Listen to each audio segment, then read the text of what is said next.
75 વર્ષ નિમિત્તે સંવિધાન સન્માન યાત્રા વડોદરા સંસ્કારી નગરીના આદર્શ અને અનુશાસન પ્રિય નગરજનો સાથે નીકળી 26 નવેમ્બર 2024ના દિવસે સ્વતંત્ર ભારત, એક ભારત, શ્રેષ્ઠ ભારત, સમરસ્થ ભારત, સમર્થ ભારતની કલ્પના સાથે નિર્માણ પામેલ ભારતના સંવિધાનની સ્વીકૃતિ મળ્યાના 75મા અમૃત વર્ષમાં પ્રવેશ કરી રહ્યા છીએ ત્યારે સામાજિક સમરસતા મંચ વડોદરા સંવિધાનની સાથે સંવિધાન સન્માન યાત્રા પૂરા માન સન્માન સાથે માંજલપુર વિસ્તારમાં કરી રહ્યા છીએ।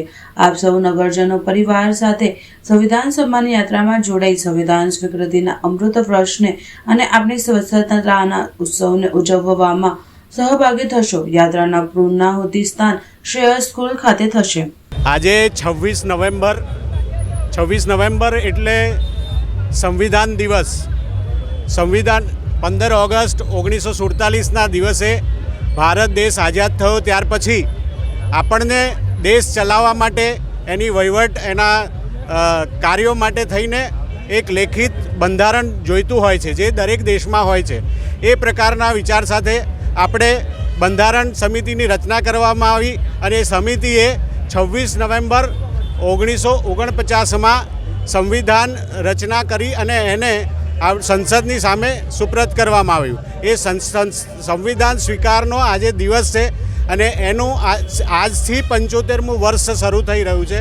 તો એ 75મા વર્ષ નિમિત્તે સામાજિક સમરસતા મંચ વડોદરા દ્વારા સંવિધાન સન્માન યાત્રા વડોદરામાં માંજલપુર વિસ્તારમાં કાઢી રહ્યા છે અને સંવિધાન સન્માન યાત્રામાં વડોદરાના નગરજનો અમારી સાથે જોડાયા છે।